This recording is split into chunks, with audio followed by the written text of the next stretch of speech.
घुसपैठियों को अपनी वोट बैंक मजबूत करने के लिए राज्य सरकार की नीति के रूप में स्वीकार कर लिया है। नमस्कार दोस्तों, मेरा नाम है राजा और आप देखना चालू कर दिया बिहार की बात।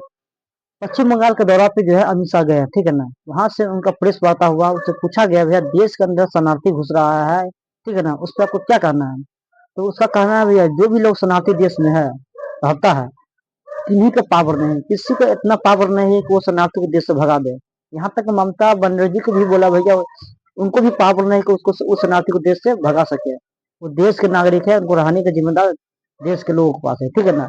ये अमित शाह का कहना है, ठीक है ना। आप कितना रोते रहिए, शरणार्थी शरणार्थी इलीगल घुस रहा है और आप उम्मीद रखिए कि देश के सरकार उसको भगा दे, पावर नहीं है, खुलेआम बोल दिए, ठीक है ना। तो क्या कुछ बोले हैं अमित शाह शरणार्थी के बारे में, एक बात उनका बात सुनिए, ठीक है ना। को डरने की कोई जरूरत नहीं है। ये भारतीय जनता पार्टी का वादा है।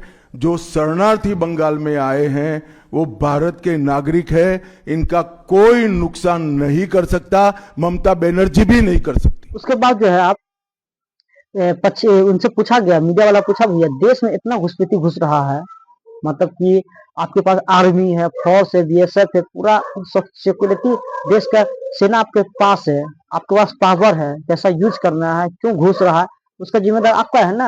आप क्यों नहीं रोक पा रहे हैं। तो बोलता है, जानते क्या बोले भैया, बोले थे हम पश्चिम बंगाल में आए हैं बार बार, उनसे मांगते हुए हमको कुछ मतलब कि पश्चिम बंगाल से सरकार से मांगे कि हमको चाहिए जमीन चाहिए सेना के लिए, कुछ उनका कुछ बनाना है, ठीक है ना, सेना के लिए, ठीक है ना। तो ममता बनर्जी बोलता है भैया, बोला कि ममता बनर्जी को जमीन नहीं रहता रहने के लिए, जमीन ही नहीं दी है, भूमि नहीं दी है, तो कैसे वो अपना रोक पाएंगे मतलब घुसपैठी को।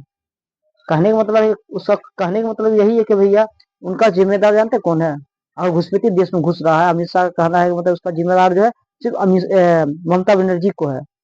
कोई भी राज्य सरकार का पूरा जिम्मेदार नहीं हो, केंद्र सरकार का पूरा जिम्मेदार नहीं होता है, राज्य सरकार का भी होता है। ये अमित शाह का कहना है। जब भूमि मांगते देवेंद्र करता है, मान लो कोई भी किसी इलीगल से घुस जाए, जंगल के नाते घुस जाए, पानी के नीचे घुस जाए, मतलब इलीगल से घुस जाए, क्या पूरा जिम्मेदार किस सरकार को है, राज्य सरकार भी है। क्योंकि भैया जब देश के अंदर घुसता है, रास्ते तो घुसता बंगाल में भैया, जब बंगाल में घुसता है उसका डॉक्यूमेंट्स बनाने का काम कौन करता है, ममता बनर्जी की सरकार ने काम करता है, वही लोग ना बनाते हैं, तो जिम्मेदार तो उनका भी है। अमित शाह का कहना यही था। इसका मतलब भैया आप लोग उम्मीद रखिए, ठीक है ना।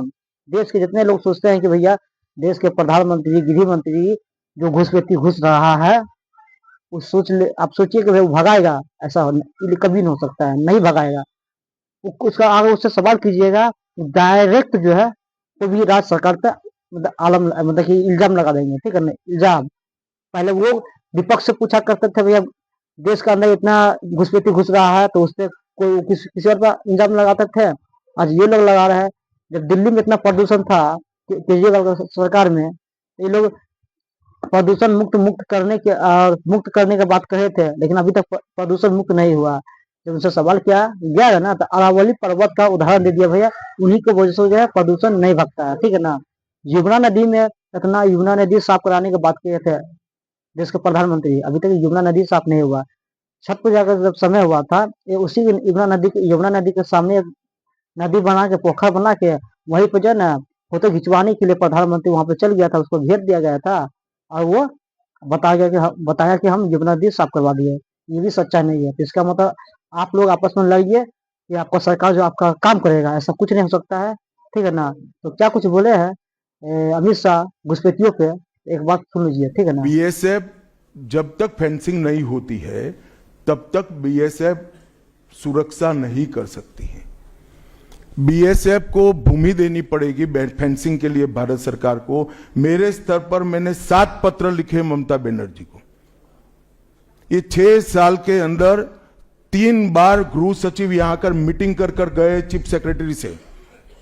मैं पूछना चाहता हूं तृणमूल कांग्रेस की सरकार को, जमीन देने में क्या डर है? कि आपकी कोई रिस्पॉन्सिबिलिटी नहीं है, या आप घुसपैठ होने देना चाहते हो?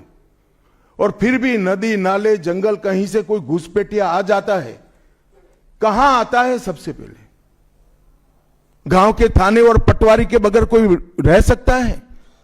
इसके डॉक्यूमेंट कौन बना रहा है? बंगाल सरकार बना रही है। देश भर से जो घुसपैठिए पकड़े जा रहे हैं, इनके पास से बंगाल के डॉक्यूमेंट, फर्जी डॉक्यूमेंट पकड़े जाते हैं। उन्होंने घुसपैठियों को अपनी वोट बैंक मजबूत करने के लिए राज्य सरकार की नीति के रूप में स्वीकार कर लिया है। इसलिए मैं कहता हूं कि तृणमूल कांग्रेस घुसपैठ नहीं रोक सकती। बंगाल की डेमोग्राफी खतरनाक तरीके से बदल रही है और आने वाला समय बहुत चिंताजनक है।